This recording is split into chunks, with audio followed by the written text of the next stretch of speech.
Black woman. Beautiful, powerful, resilient female of African descent with skin kissed by the sun. Conversation. A talk, especially an informal one between two or more people in which news and ideas are exchanged. We love being black women. Black women are ambitious. Black women are confident. Black women are diligent. We are tenacious. We walk out of our houses put together. We are many shades and personalities of fabulous. But we as black women don't talk about our dilemmas, current events, and what's going on every day that affects us. So, we created this podcast as a way to laugh together, cry together, and have an open conversation about life as black women. Oh, that's deep. Black Women Conversations.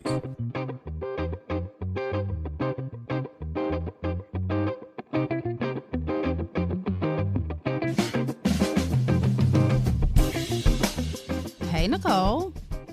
Hey, Janine. How's your week been? It's Thanksgiving. You know, I've been doing this whole healthy movement, got nutritionists. I've been trying to eat 6 meals a day. But you know what happened on Thanksgiving? What happened? I ate dressing. I ate Cajun mac and cheese. I ate pralines. I ate some lemon cake. Yes, I ate it all. And I ate it guilt-free. And I didn't care. The concept of Thanksgiving is overwhelming to me because it is a lot more work than it is enjoyment for me. Even though I didn't do most of the work, my mom did. Shout out to moms. But real talk, I just am I would rather just order in. It's the same thing.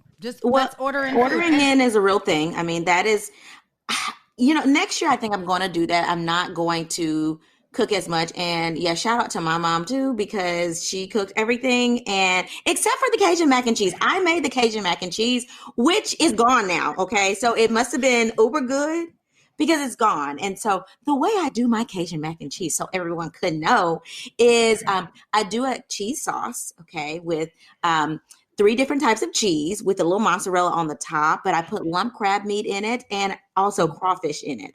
So, and then you bake that sucker, about 20, 30 minutes afterwards. And it is divine.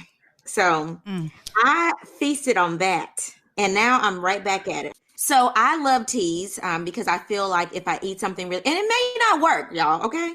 But I feel like if I eat something bad, then I can get me some, was it Tezo tea? My sister sells that little tea, the little tummy tea. Mm-hmm. And the lemon flavor is divine. And I just feel like I cleanse everything out. I feel like my body isn't absorbing it, but my taste buds get to feel it and my stomach gets to feel full off of it. So then I can detox with the tea. Hey, that's just me. I do the Tezo tea, and I don't know if it's Tezo. I don't think it's Tezo tea. I think that's a brand. Whatever. I think it's ISO tea or whatever it is. I do the tea and I cleanse out. I feel like that way I don't absorb as much of the bad stuff that I need to eat, but my taste buds get it. So my taste buds get it. My tummy gets it. So I do that intermittent teas. Okay. So where do you get this tea from, Nicole? My sister sells the tea, but I'm sure that a whole bunch of other people sell this tea. Nicole, you're not supposed to talk about the other people that sell the tea. You're only supposed to push your sister selling the tea, silly. Fine. My sister sells the tea. Stacey Kadar sells the tea. Okay. And she's like a workout champion, but she's going to kill me when she listens to this episode and I don't know the name of the tea. Well, look it up really quick while I tell you. Stacey is a workout champion, and Stacey puts all of us to shame because every time I look at Stacey, the other day I was looking at Stacey's story and she was like, second run of the day. I'm like, Stacey, you do this for fun? This is fun to you? For me, it's third plate of the hour. And she's like, second run of the day, not just workout of the day. She's running twice. Why, ma'am? Are you practicing for a marathon? Stacey literally makes me feel bad about myself before I get out of the bed. But you know what? She shouldn't, because Stacey not skinny. Stacey eats good. Stacey eats good, everything. But Stacey runs for fun. Yeah, she does run for fun. But she's not skinny. She's thick with it. And she still eats super good. Yeah. But on another note, other than eating this week, I probably sprained my ankle. Yeah, that phone call at 7 this morning, I was like, good morning, Nicole. Hey, are you okay? What? What? I was so confused. And then I realized oh, wait, you hurt yourself. Yeah, I probably sprained my ankle. I will go in after I record to the hospital to get some imaging, but right now it's taped up. I've taken some pain medicine. I'm good. I'm Um, good. I hope I haven't broken anything. Although I did hear like a crushing, like a swoosh sound as I went down. and But are you able to walk on it, Dr. Plenty? no, I am not able to walk on it, but it will be okay. It is not swollen. Well, it's a little swollen, but it's not that swollen. And I've already wrapped it and I've already taken NSAIDs. So I've And self-treated Dr. myself. Plenty, are you able to walk unassisted on it? Dr. Plenty, were you able to make it to your bed last night, Dr. Plenty? Listen, did nobody ask you to tell all my business on the air? I Did didn't tell nobody your ask business. you? I just asked you some questions, ma'am. I didn't tell your business. And our lovely producer will cut it out if you don't want it in there. But I'm just saying, Dr. Plenty, I would like Dr. Plenty to take Dr. Plenty advice. I'm pulling a Dr. Plenty on Dr. Plenty and I said saying, I was going to go in after recording. I'm going to go in and get it imaged. okay, I am, because I will- if I can't walk, I can't, work. let's not say that, because those who listen to your other podcast called Pregnancy Pros do know that when you were not supposed to be walking the last time, they wheeled you around the hospital to do rounds. Is that not the case, ma'am? Dr. Plenty, I'm Dr. Plenty, I'm asking for the people. Listen, you're making me shame in front of our guests. Okay, I don't want to make you shamed. But Dr. Plenty, let me tell you, she's amazing. But just like most doctors, she will take care of everybody else and put herself on the back burner. So I'm just noting that Dr. Plenty is so selfless that she chose to record this morning rather than getting her leg taken care of. That's all I'm saying. We admire you for your dedication. Janine, what's on your timeline this morning? You just gonna ignore me, huh? Okay. Yeah. So this is from your part of the world, Nicole, or the country, I should say. So Megan the Stallion has Yes. really been on our timeline pretty much all year, to be very honest. Like, she's been on the timeline from January, honestly.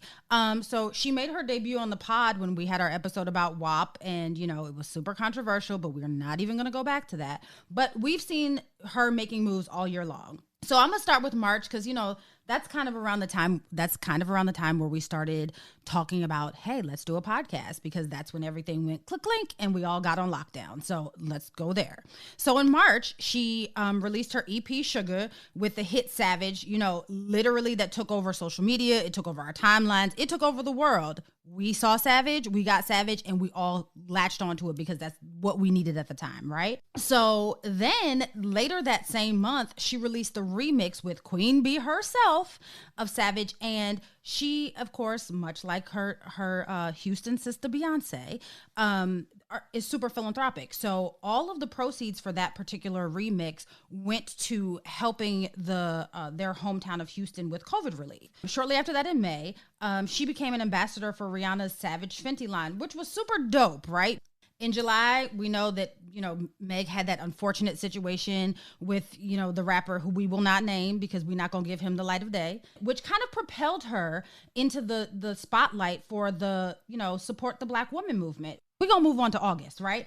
So in August, it's when she broke the internet with Cardi B. And as we know, the song is possibly the most controversial song of this year, supposedly, because, half of the country was like, oh, it's degrading women. And half of the country was like, oh, this makes me feel empowered. And now my sexuality is something that I can discuss and be proud of rather than trying to hide it in shame. So, look, fall where you may. Everybody listen to the song. You have to be literally living under a rock in some sort of bunker, which, in 2020, I wouldn't be mad at you if you were, but you would have to be living under a rock in some sort of bunker to not know this song.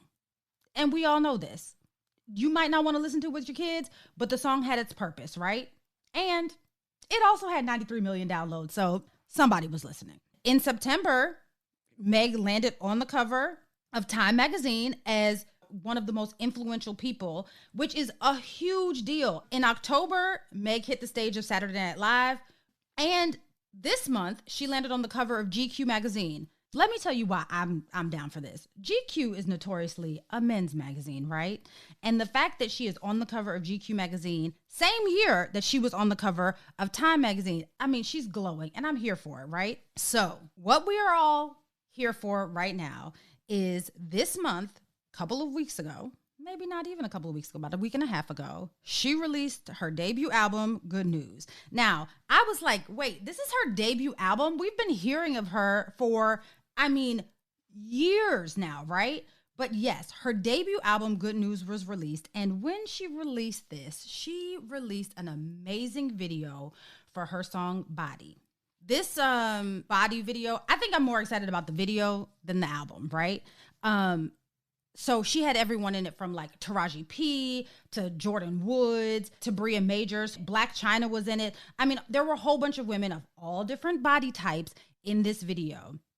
And Meg did a YouTube special, with Released, and basically gave us the backstory of how this came to be, right? So she said that she was walking around her house and she said she was looking at herself and she was feeling a little thick and fluffy during the quarantine. And so she just started rapping to herself. And, looking at herself in the mirror, and she was like, look, I'm a little thick, I'm a little fluffy, but I still look good. She literally made a hit, which is now a viral sensation. So we have now taken this song and created a whole body challenge. Every video, I watch it full through. I actually watched one with Danielle Young yesterday. Amazing. Leah Henry, who works with me, she did the body. She was the first person that I saw do the body challenge. Here for it, right? So now, in addition to being like a notable face for this support Black women and protect Black women movement, she's also a notable face for this body positivity movement, right? She's joining the ranks of, as we mentioned, Tabria Majors, Gabrielle Sidibe, who actually, by the way, got engaged this weekend, and Lizzo. So, truth be told, I think that we're all feeling a little fluffy. We've all gained the COVID-19, literally, some of us 25, some of us 30, and it's okay, because I think that we can all appreciate how this song came to be, because basically she was like, look, I'm looking a little fluffy, but I appreciate my fluffiness, and we're here for it. And the message is, I think that it transcends who you are, what you look like. It really is just a reaffirmation of you know what? You might not be looking like how you looked when you started this, right? Like whatever you went into this quarantine looking like, you might not look like that anymore. But look, you're still amazing. I know I am. And then, like I said, I'm here for every TikTok challenge. For our listeners, if you have not seen the body challenge, type in on TikTok, Instagram, wherever, #body challenge and enjoy, and thank me later. Well, I went and watched the video, a couple of them. Okay. And so I was sitting there thinking, I said, as soon as Janine talks about this on the timeline, watch people talk about where's y'all's TikTok video? Where's y'all's challenges at? And so, we have to do it, Janine. See, we have to. I love my body and all. Challenge. Let me tell you something. I love my body and all. I'm learning, right? And I would walk around naked if when I get to the point where I love every inch of my body, I'm gonna walk around naked. And that's why God didn't make me the way I want to look right now. Right? Listen, let me tell you what I'm not. Let me tell you what I'm not doing. I know my limitations, and rhythm is one of them. I love music. I enjoy music, but I am rhythmically challenged. I am very well aware of what my limitations are. And rhythm is very high up there on the list. I'm okay. Well, shout out to Meg Thee Stallion, because one, she's representing Houston, right? My town of Houston. I guess I'll claim Houston. I've been here for a year. She's representing Houston. So big ups to her. And then anybody that is promoting self-love, I think should get a real round of applause, because I think that people don't love themselves enough. And I think people always have something negative to say about themselves, whether it's their body or their skin tone or their blemishes or acne or their shape. Or their height. So I think, don't talk about my height. I'm sensitive about that. I'm just saying, it's a thing. It is a thing, right? Just how I just got offended by my height. I'm 4'11", just in case anybody wants to know. But yeah, anything that promotes self-love, I'm here for. And so I think that it's a good thing that she did that. And Janine, I think we should do the challenge. We don't have to dance. We can find something else creative to do. Okay. And I'm sitting there thinking, she could have had us on that video. I'm just saying. The women of Oh That's Deep could have been on the video. Let's remake the video, okay? Let me tell you, I feel sorry for the choreographer that tries to teach me any dance. You hear me? Child. Let me tell you, if a choreographer can get me to to do anything on beat.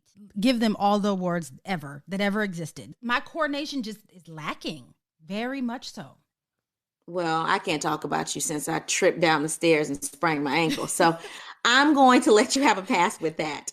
But because of this body positivity movement, we want to embrace that and celebrate that today. And so we have not one, but two special guests on today. And we are so excited about these two ladies because they are extraordinary. So we have Brande Victorian and Danni Poundcake. So let me tell our listeners a little bit about each one of these ladies, and then we'll get them to chime in. So Brande is recognized as one of the brightest talents in the digital lifestyle arena. Her impressive body of work has been profiled by Pose Magazine, Teen Vogue, and highlighted on The Real. She has partnered with several key brands, including Ulta Beauty, Sephora, Walmart, to name a few. Brande is also the founder of BeEnough.com, a space that gives a voice to the everyday woman's journey of self-acceptance, with conversations spanning relationships, fitness, career, beauty, and more. Needless to say, she is a diva in her own right. That is Miss Brande Victorian. And then we have Danni Poundcake. Danni is a creator of I'm a Poundcake. She is an activist, coach, content creator, Black feminist, and entertainer who is passionate about body image and body positivity. She has been a panelist at a plethora of events, including the Corey Donaldson Foundation on Mental Health, West Sanford Boys and Girls Club on empowering youth to embrace social media culture. She has hosted Plus Equals More Plus Size fashion show pop-up and Body Positive Socials. She has been listed as an essential remote service provided by Black women in mind, body, and soul. The list goes on. Danni and Brande, welcome to the podcast. We are excited to have y'all. Thank you for having me and us. Yeah, thank you for having me here, y'all. So before we started recording, I told the ladies how big of a fan I am. So if you all do not follow these ladies, I'm going to start with you, Danni. Danni, tell them where they can find you on social media, because let me tell you something. If you're not following them, you are missing out. You hear me? So folks can find me on Instagram, Twitter, YouTube, Clubhouse, everywhere. Using I'm a Poundcake, AMA Poundcake on all social media platforms. And they can visit my website to book a body image coaching service at I'mAPoundcake.com. And Brande, where can they find you? Yeah, so I'm on Twitter and Instagram, BVic, BE_VIC, and then also Be Enough, my website on Instagram, Be Enough, as one word, and BeEnough.com. Awesome. So Danni, can you tell us a little bit about what your coaching sessions are like? Yeah, so my coaching sessions are usually about an hour. Sometimes people book one-time services, or they join the program for 3 months and then they recycle and do more. But in the coaching session, we talk a lot about like the relationship with your body. I learn a lot about the person. They learn a lot about themselves, whether their trauma with their body comes from family, friends, relationships, television. Some of the sessions we do a lot of Instagram work, because what I find is a lot of people say like, oh my gosh, I want to live in my body. I want to like this body. But everybody they're following is somebody who has a different body than them. And that body is the standard of beauty. We definitely work on a lot of Instagram work, and believe it or not, it's so hard to get people to change their Instagram feed. And so we do a lot. We create a plan that is centered around them and their relationship with their body. Sometimes people have to get new friends, new activities. There is a lot of different things that we learn and unpack. And it's even though I serve all clients, I'm one of the few fat Black or Black in general, Black women body image coaches that we have. Most of them are thin white women. And so So when you come here and work with I'm a Poundcake, it is definitely from a lens of like the work that I've learned from other Black women too. She just said a word. When she said you're gonna have to change your friends, sometimes you have to change your friends. If my ankle wasn't hurting, I would get up and run around this room. You have said a word today, okay? Because sometimes you have to change your friends, because if you're not speaking positivity in my life, if you're not a cheerleader, you're going to have to get out of here, okay? Thank you. So, Brande, tell us about your venture, beenough.com. Tell us about that and what exactly you do with that. Yeah, so the site is really based on the idea that we question whether we're enough, at so many different times in our lives. Like, you go out for a job, you didn't get it. Am I good enough? You dated somebody. Am I pretty enough? Am I smart enough? All these, questions we have for ourselves. So I started this site about 3 years ago. Mostly was sharing my personal stories at the time, with just different things, my weight loss journey at the time, different stories. And now I share more of like celebrity interviews and just talking about, experiences. I ask everyone, can you remember a time you were made to feel like you weren't enough? And how do you push past that? Because it creeps up all the time. And really just kind of based on, as a kid and, teenager, I felt very insecure, but I also felt like I was the only one who was insecure. And then you get older, you realize everybody's insecure, and has something. And so I find a lot of, it's just helpful to hear other people's stories. Like, no, you're not the only one who feels this way. And so that's really what I do with the platform, is just sharing these people's stories so that people can relate. And you see people's hardships. I think a lot of people like to focus on when they made it and the best times, but it's like, let's talk about, the hard parts of living, and how you can relate to people in that way. So that's what the platform's all about. Y'all ready to talk through some things? So at this portion of the show, we will talk through emails that are sent by our listeners, or stories that have been emailed to us by friends of the podcast. And we would like you ladies take on these scenarios. So, Janine, what's your let's talk through it? Okay, so this letter comes from our Reddit, and it says, "Hi, Nicole and Janine. My body issues are all about my weight. My weight has yo-yoed up and down for as long as I can remember. I vividly remember being on a diet at the age of 10. I've often been in denial about my weight, but the scale always tells the truth. For reference, I'm a solid 2X. Also, for context, I'm a vegetarian. But I've gained a bit of weight this year, especially since quarantine. I think I've gained about 25 pounds. I'm extremely top heavy as well, so that doesn't help. I have a toxic Black mother-daughter relationship rooted in some self-hate. My mother often makes comments about my weight, and this Thanksgiving was no different. Sometime between meals, my mother decided to proclaim that I must be eating meat again because I'm quote unquote packing on the pounds.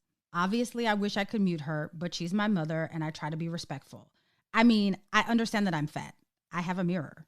How do I convey to my mother that I'm aware of my size and I would prefer that she not continue to make comments about my weight every single time that she sees me? Ladies, please help. Signed, Amanda."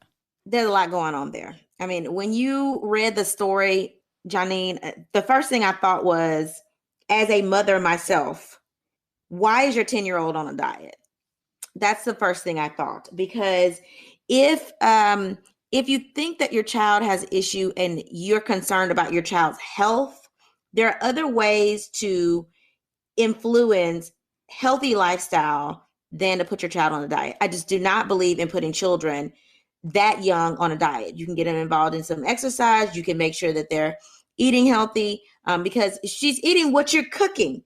So why are you putting your child on a diet? I have a big issue with that because I had a cousin that passed away from suicide because he was like, literally his mom was walking behind him, like driving behind him in a car and making him walk every day and jog every day. And so she was like literally trying to get him to lose weight. And he ended up having all these issues with self-hate, and he ended up committing suicide in high school. So I have a real big problem with people that pressure their children so much about their weight. And not understanding how they're contributing to that, whether that is contributing to an unhealthy emotional relationship, which is driving your child to overeat, or literally providing the food that's making your child be obese. So I have a big issue with that. But now she's grown, right? At least from the story, it sounds like she's grown. And the first thing that pops in my mind is, has she told her mom how she feels? So I would encourage her to tell her mom, hey, look, I understand that I'm overweight. I'm happy with how I am. Please don't breach that subject anymore. Like, I don't need your advice. I would literally, my approach is the direct approach. So I would advise her to tell her mother directly. And the other thing you said, Danni, which was interesting, is that she's a vegan. That in context, people think, oh, you're a vegan, so you have to be healthy. That's not true. There's some fried veggies that you can eat. I know a lot of people that are overweight that are only eating vegetables. So it does not mean that, oh, since you're a vegan or a vegetarian, you must be super healthy and you can't be overweight, or you have to be super thin if you're a vegan. Like, that is a myth. That is a straight up myth. So, yeah, that's my thoughts. You know what? It's nothing worse than when someone feels like they have the right to say something about your body or the way that you look. And I think it's nothing worse than that, except for when someone is like looking at you and they want to say something, but they don't even have the guts to say that to you. And I think it just sits a little different when it's your family, and it hits a little harder when it's your mother, right? I think that you have this like fairy tale view that your mother should love you unconditionally, and they should, right? Like, everyone should love everyone unconditionally. Like, we should not put conditions on our love. But like, I think that you have to be willing to understand that people can only love you with the capacity that they have to love. And in the letter, she talks about a little bit of like self-hatred. And if her mother doesn't really love herself, there's no way that you can really expect your mother to like love and support you the way that you need her to love and support you. And, and obviously it appears that your weight is something that you personally feel like you're struggling with, right? So having your mom like compound that with her comments is probably, harmful and traumatic. But your mother's inability or her lack of capacity to love herself doesn't give her an excuse to talk to you crazy, right? Like, it doesn't give her a reason or the right to make comments about how you are, what size you are, what you're eating. That's none of her business, right? And honestly, like, I think that you check your mom, right? She's your mom and you love her, so do it in a respectful manner. But check her, right? Like, I think that you would be doing your mother a disservice not to check that kind of toxic behavior. And who knows, she might not know just how toxic or just how traumatic that kind of behavior is to you. And when you tell her, not only might she change her behavior, but also, it might help her heal and might help her look into herself and realize where that kind of toxic behavior is coming from, and help her, start the journey of loving herself. I know that our parents were raised in a very different time than we're raised, right? We're a lot more vocal. We're a lot more open about what we struggle with. I know that, my parents were raised in a time where you kind of just brushed it under the rug and made do. So who knows? It might be, addressing it with your mom might be liberation for her as well. It sucks, but if your mom, for whatever reason, can't get past this toxic behavior, then, I hate to say it, but you might have to deal with your mom at a distance. And that's a real thing, right? Like, if your mom was toxic in other ways, we would be like, hey girl, it's unsafe. You need to move out. But emotional toxicity is equally, if not more, harmful. So, weigh the options. Try to give your mom the benefit of the doubt. Try to help her. Try to get her to see it your way. But if for whatever reason she's unable to see it, then maybe you do have to sever ties with your mother. Yeah, I agree completely. I think you have to have a conversation. This, I think we are of the mindset like, oh, it's family, and we have to just tolerate that kind of behavior. And I think a lot of family members are of the mindset that they can shame you into a certain behavior, that they want to see. And so I definitely think a conversation is necessary. It reminds me of like my childhood and my grandmother.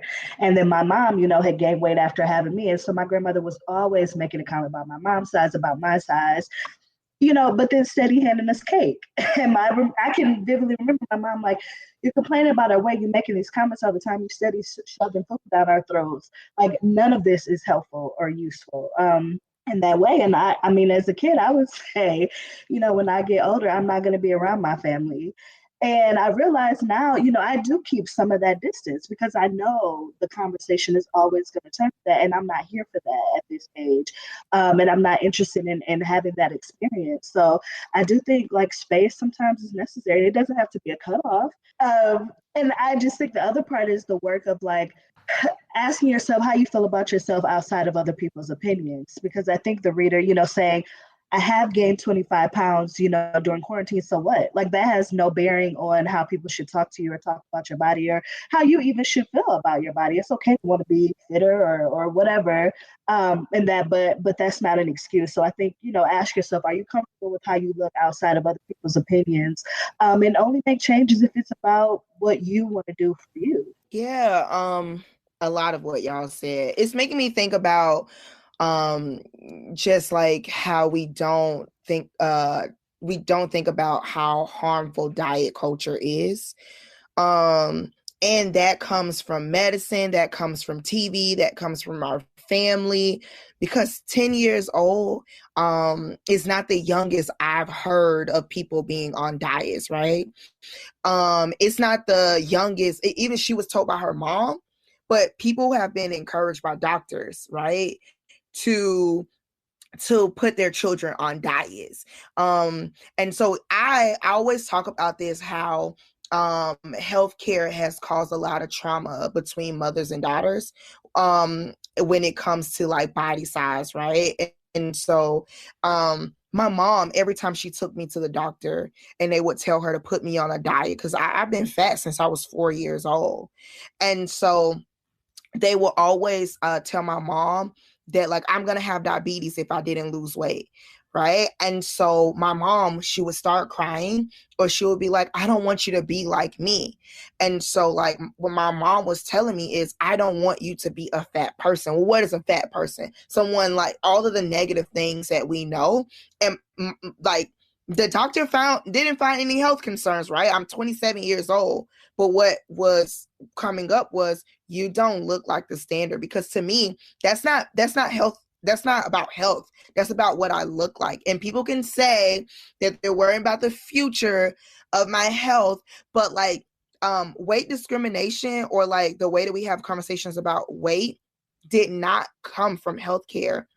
Right? Like it was rooted in racism first. The first diet in this country was graham crackers would help you lose weight. And every couple months, we hear about a new diet. So I want to honor that, like this whole thing about 10 years old, like I don't want to put it on the mom, right? There's a whole system around diet culture. We sell teas, we sell waist trainers, we tell people that this is the way that they should achieve health. And then the next thing I want to talk about is I offer a session for mothers, or mothers and daughters, for couples, and because a lot of times people have a hard time having this conversation with their partner, and so I help them walk through having a conversation about like, how is this person impacting you and your relationship with your body, because some people cannot advocate for themselves. So I definitely want to say that I offer that session. And then I want to talk about like, people don't see this as a form of violence against fat bodies when they are doing this, right? And I think Nicole like talked about how violent it could get. And so like, and this is why I oftentimes like want people to like recognize issues that directly impact fat people, because like even though we may say something at Thanksgiving about thin bodies, we're not chasing them in a car to gain weight, right? We're not they're not at the doctor's office experiencing like getting getting prescribed medication to gain weight, right? They're told you're healthy, go live your life. There's a difference. And so for this particular person, I just want to say that, like, I just want to send you some love, because I understand, like, you could possibly be in a dark place right now. We just had Thanksgiving and we've all been in the house, right? Just change your outlook. I would say get into and change your outlook on the relationship with your mom. I think you mentioned it, like, you may have to separate from your mama. I don't know what your living situation is like, but you really may have to, because I say cutoffs are important. I mean, it doesn't mean a cutoff for forever. And that's what my therapist told me. Like, cutoffs don't mean forever. It just means that, like, I got to get myself together too. And so I can be able to teach you how to treat me. And, like, that's a lot of homework that people have to do. And so, like, I just want to send you some love and say, definitely reach out for some resources. You can talk to me online if you don't want to do body image coaching. I definitely know a place that you can get very inexpensive therapy, and you can talk to a therapist. But I don't want to put it on the air. So if you hit me up, I'm a Poundcake on Instagram, or email me at imapoundcake.com. I can link you to inexpensive therapy if you don't want to do body image coaching. So let me say a couple of things. I agree with both of you ladies, but I think that I think that people have a real issue with weight and try to parallel weight to health. And I think that those are two different things. So when we talk about weight, there are risk factors, right? So I understand, like, this person's mom may want them to be healthier. Okay. And so she's equating weight to health. My cousin's mom that was chasing after him to make him continue to walk, she was equating his weight to health. I think a lot of people equate weight to health, and that's why they may put their kids on diets and things like that. That's completely inappropriate and it's not healthy. You need to make sure we know what are we actually looking for, right? So if you're talking about somebody that's at risk for diabetes, yeah, it does say, as a doctor, we know that people that are obese have a higher risk of getting diabetes, but not just because of the number on the scale. It's because those people have a higher risk of having high triglycerides and low HDL, which is your good cholesterol, and that can lead to some other things. So I think that instead of doctors themselves or parents trying to focus on weight and comparing it to health, we need to look at, okay, are you overweight or obese and your cholesterol is fine? Like, that's the real risk factor.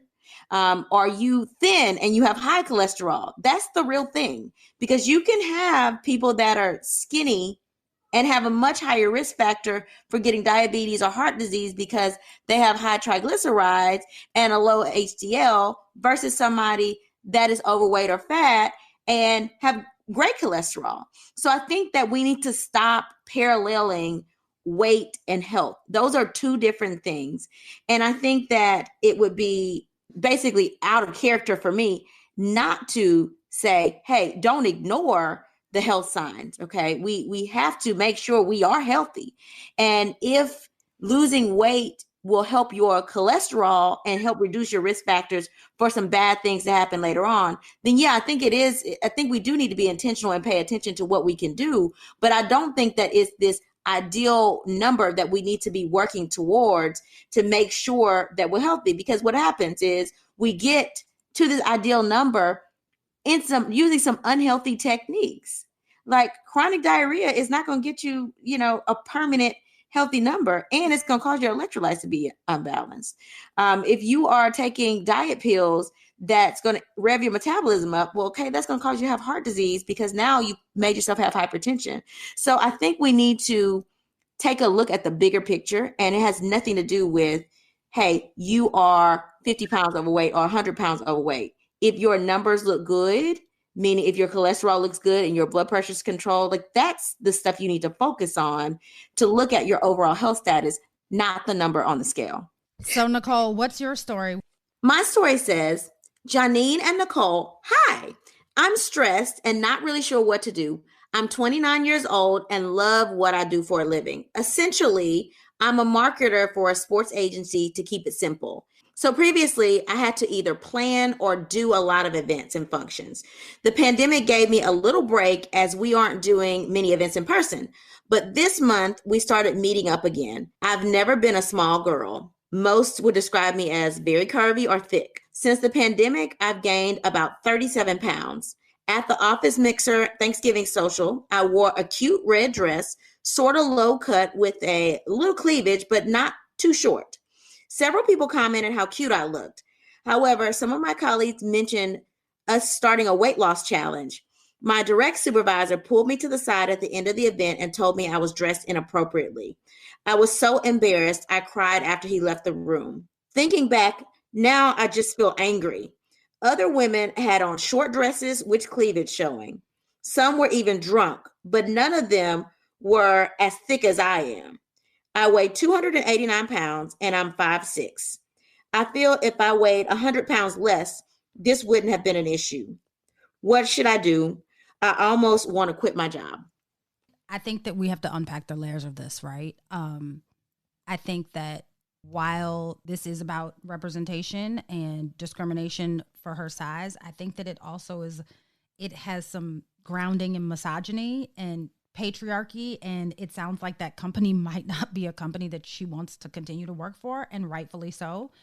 First of all, the fact that he feels like this is something that he can bring up is a problem for me, right? Like, don't make a comment on, if I don't come to work naked, don't comment on what I have on, right? Like, as long as I'm within the dress code, but this is a party, right? Like a get together. It doesn't appear to be an actual quote unquote professional work function, right? This is a more laid back situation. And based on what she said in the letter, there were other people who were violating his quote unquote rules, who made him the rule maker, but were violating his rules more than our listener was. So I have a problem with that in and of itself, right? Here's my thing. I'm all about changing your environment, right? Change your environment. If you're working at a place that's going to discriminate against you for any reason, it's probably not the place for you to work, right? But sometimes we have to stay in environments, because of circumstances, because I'm also for being financially stable, as financially stable as possible, right? So I would say don't quit your job until you have a new one, if you can bear it, right? But if you feel like it's weighing on your mental and emotional health, then maybe you have to quit, right? But you have to be willing to understand what quitting your job without another job comes with, right? So weigh the options. Weigh if you can tolerate this a little bit more until you find another job, or if this is just the straw that broke the camel's back and you got to go. If you got to go, then leave. But I would definitely bring it up, like address it, right? Because if you don't address it in this instance, then someone else is going to go through it. If they haven't already, you never know. Like, have you had a conversation maybe with your coworkers to see if this person is just toxic all around? Because that could also be a possibility. I just think that, it's never a good situation when people feel like they have the right to comment on your body in some way, shape, or form if it's not a compliment. And sometimes even if it's a compliment, it's still not appropriate, right? Like, keep your comments to yourself. Our parents taught us that very young. Like, if you don't have anything positive to say, keep it to yourself. You are not the ruler of me, my body, what my body looks like, what I put on my body. You have no control over any of this. So whatever ideas or thoughts you have in your head, let them roll around in your head and don't let them roll off your tongue. That's just my opinion. And I would say address it, but do what's best for you. If you feel like you cannot, and I stress this, if you feel like you cannot continue in this situation and it's detrimental to your emotional well-being, then leave. Oof, there's a lot, right? There's a lot. I think like a lot is coming up for me. I think this is why I'm like so big on telling people that we need a weight discrimination bill across our entire country. Michigan is the only state in this country that you're not allowed to discriminate at work against weight. And so there's no place for her to report this level of abuse she experienced at her job. Like, I think that's like one thing. Even it's a work function, so it's tied in there together. I think there's another thing, right?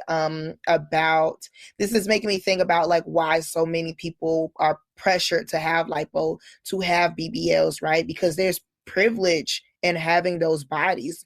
Like she said, like she's right. That feeling of like, if I was this, would I be treated differently? I mean, I think we are we want to say that all bodies are beautiful, but we know that we have a hierarchy of beauty. And so I want to just talk about the social implications of all of it. And how impactful it has in like every layer of our lives and how messed up it is. And then I want to say that, like, girl, he dead ass wrong, right? And I know even if there isn't any protection, like I would still report him if you could and you feel comfortable, I would still report him even though there's no law. I would say definitely try. And then I also want to talk about like people can be in the same room as a larger person wearing the same thing. But the moment that like Lizzo was in public, or the moment that like we can talk about Lizzo and Meg, right? How Meg can twerk all day on Instagram in cheerleader shorts and lingerie, but Lizzo cannot. Their comment section is just not the same, right? And so there is a particular thing where we accept on things on smaller bodies than not the other. We talked about this earlier with marketing. There's a reason why we put plus size women who have bodies closer to the Megs, to the Sukihans, to the Beyoncés. That's why, because that's more socially acceptable, right? And so we haven't dealt with the trauma of what it means to look like a mammy, right? Because like we don't want to uproot that. We don't want to uproot what we already think about who is the mammy and what kind of body does she have. And so I just want to say that like you can wear whatever you want to wear, like of course in reason of work. But my personal opinion is sometimes you have to teach people that fat people or fat Black women, I think she might be a Black woman, but that fat Black women are not mammies, and it's not our job to give you modesty, right? It's a choice. If we want to give you modesty, like we should be able to dress our age, we should be able to dress within our social groups. If other people are wearing short skirts, I can wear a short skirt too. And I think that like a lot of people just haven't done the mental work to know that they are discriminating. And you may have to teach a few people if that's something that you want to do. No, I agree completely. A conversation has to be had, because I know even for myself, part of the rage is what happens to you, but then the other part is that you didn't address it. You didn't say something. And this reminds me back when I was in medical publishing and I became editor-in-chief, and I had a headshot that I used for my monthly column. And I remember my former editor, she was like, she thought that the photo was too sexy. And when I tell you, I mean, it was literally, you can literally see my clavicle maybe. I mean, nothing lower than that, a headshot. I mean, no cleavage, no nothing. And so even just hearing that now makes me think about that. I think when you do look a certain way, there's just an assumption of, what energy you're giving off or whatever kind of how it's perceived. It's just taken in a totally different way.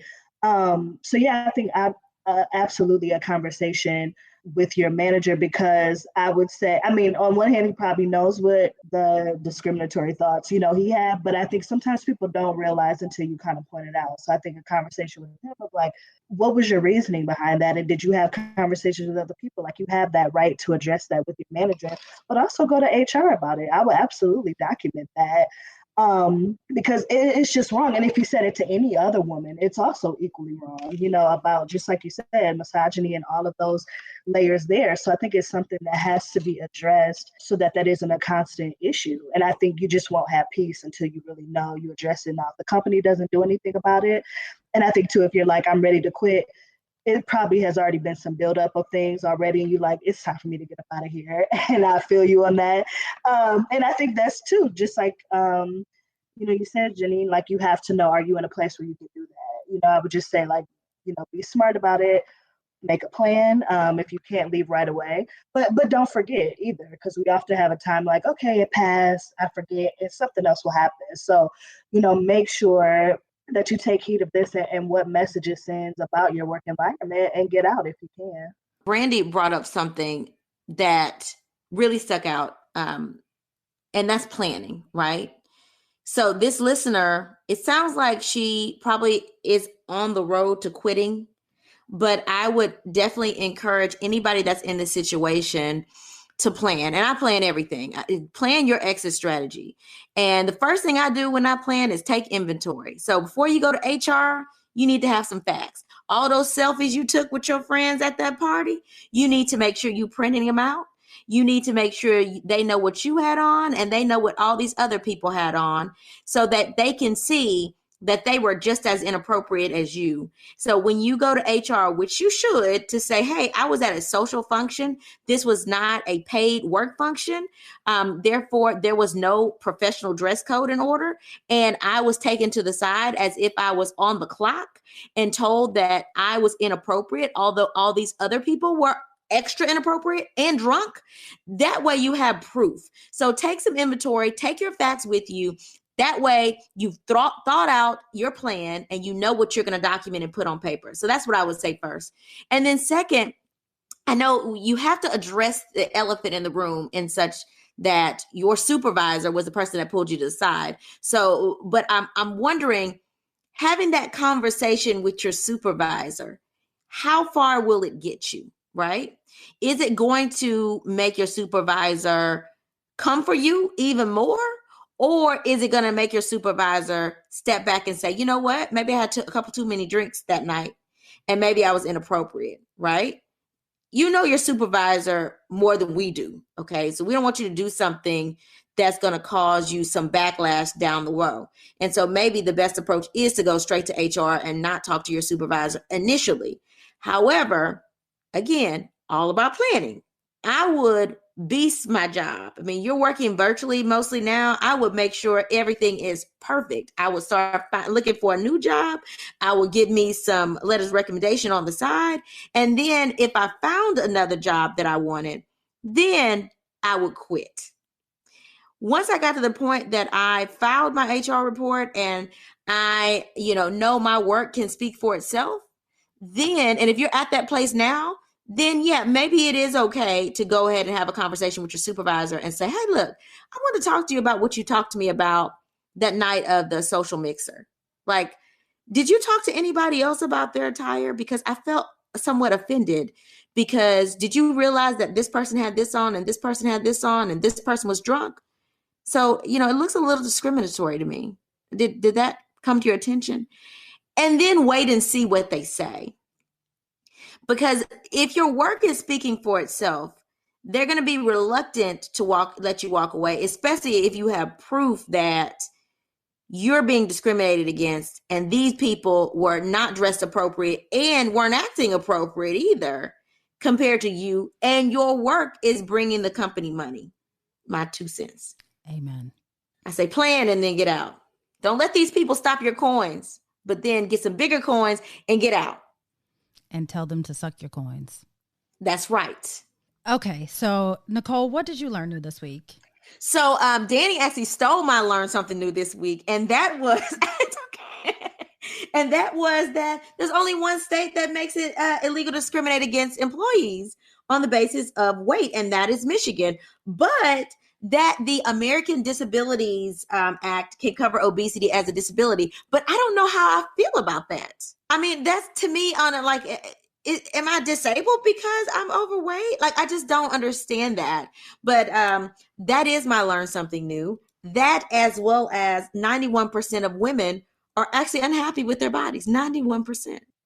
So I learned something new is 10 ways that you can help yourself have a positive body image. One is appreciate all that your body can do. Keep a top 10 list of things that you like about yourself. Remind yourself that true beauty is not simply skin deep. Surround yourself with positive people. Shut down the voices in your head that tell you that your body is not right or it's not enough. Wear clothes that are comfortable and make you feel good. Pay attention to social media, something that Danni said. Do something nice for yourself. Like, we're always, especially as Black women, we're always doing something nice for other people or helping out other people. But how often do we do something nice for ourselves? The last thing is, and I like this one a lot, it says, use the time and energy that you might have spent worrying about the food, the calories, or your weight on helping someone else do something that they like. And I got these tips from the National Eating Disorder website, nationaleatingdisorder.org. So, Nicole, do you have our motivational moment? Yes, our motivational moment for the week is from Simone Biles, and it says, I was built this way for a reason, so I'm going to use it. So whether you're skinny, curvy, fat, black, white, walk with the limp or with a sway, embrace who you are. You were built the way you are for a reason. Love yourself and the beauty that you are. Until we meet again, pray, work, slay, and show off your melanated excellence. Bye! Oh, That's Deep, Black Women Conversations is produced by Nicole Lee Plenty and Janine Brunson Johnson. Executive producer, Ken Johnson. Get the Oh, That's Deep, Black Women Conversation podcast on Apple Podcasts, Spotify, Stitcher, Google Podcasts, or where you get your podcasts. Please subscribe and rate us. You can follow Oh, That's Deep, Black Women Conversations on IG at Oh, That's Deep, BWC. Oh, That's Deep, Black Women Conversations is a Mean Old Lion Media production.